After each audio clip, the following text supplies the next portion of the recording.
जय श्री गुरुदेव। जय श्री कृष्णा। श्रीमद् भगवद गीता के 5वें अध्याय का महात्म्य।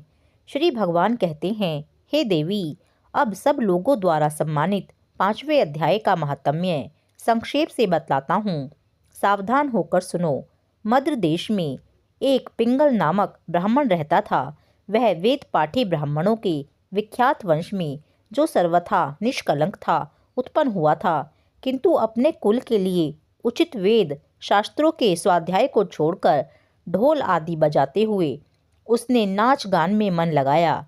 गीत, नृत्य और बाजा बजाने की कला में परिश्रम करके पिंगल ने बड़ी प्रसिद्धि प्राप्त कर ली और उसी से उसका राजभवन में भी प्रवेश हो गया।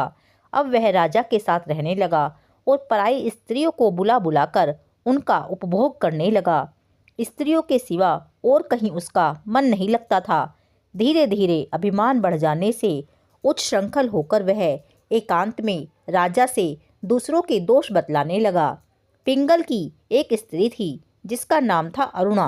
वह नीच कुल में उत्पन्न हुई थी और कामी पुरुषों के साथ विहार करने की इच्छा से सदा उन्हीं की खोज में घूमा करती थी।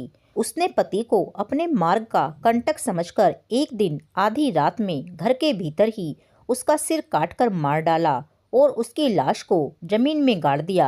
इस प्रकार प्राणों से वियुक्त होने पर वह यमलोक में पहुंचा और भीषण नरकों का उपभोग करके निर्जन वन में गिद्ध हुआ।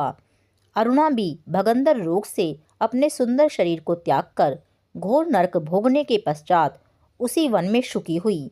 एक दिन वह दाना चुगने की इच्छा से इधर उधर फुदक रही थी। इतने में ही उस गिद्ध ने पूर्व जन्म के वैर का स्मरण करके उसे अपने तीखे नखों से फाड़ डाला। शुकी घायल होकर पानी से भरी हुई मनुष्य की खोपड़ी में गिरी। गिद्ध पुनः उसकी ओर झपटा। इतने में ही जाल फैलाने वाले बहेलियों ने उसे भी बाणों का निशाना बनाया।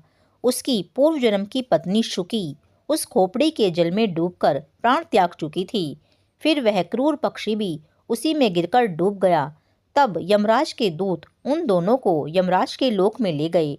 वहां अपने पूर्वकृत पापकर्म को याद करके दोनों ही भयभीत हो रहे थे। तदंतर यमराज ने जब उनके घृणित कर्मों पर दृष्टिपात किया, तब उन्हें मालूम हुआ कि मृत्यु के समय अकस्मात खोपड़ी के जल में स्नान करने से इन दोनों का पाप नष्ट हो चुका है। तब उन्होंने उन दोनों को मनोवांछित लोक में जाने की आज्ञा दी।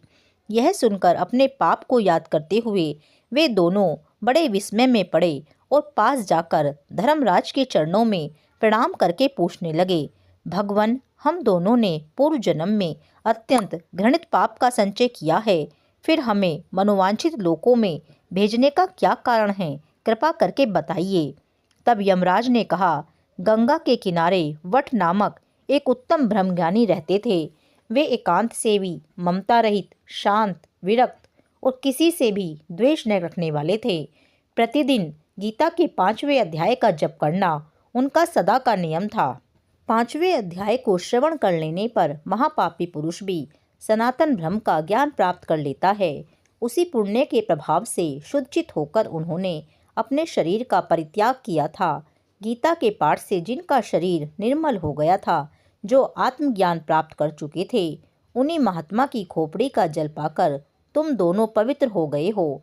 अतः अब तुम दोनों मनोवांछित लोकों को जाओ, क्योंकि गीता के 5वें अध्याय के महात्म्य से तुम दोनों शुद्ध हो गए हो।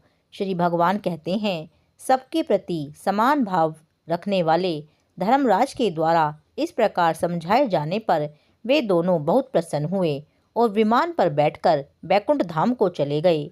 गीता के 5वें अध्याय का महात्म्य पूर्ण। जय श्री राधे। जय श्री कृष्णा।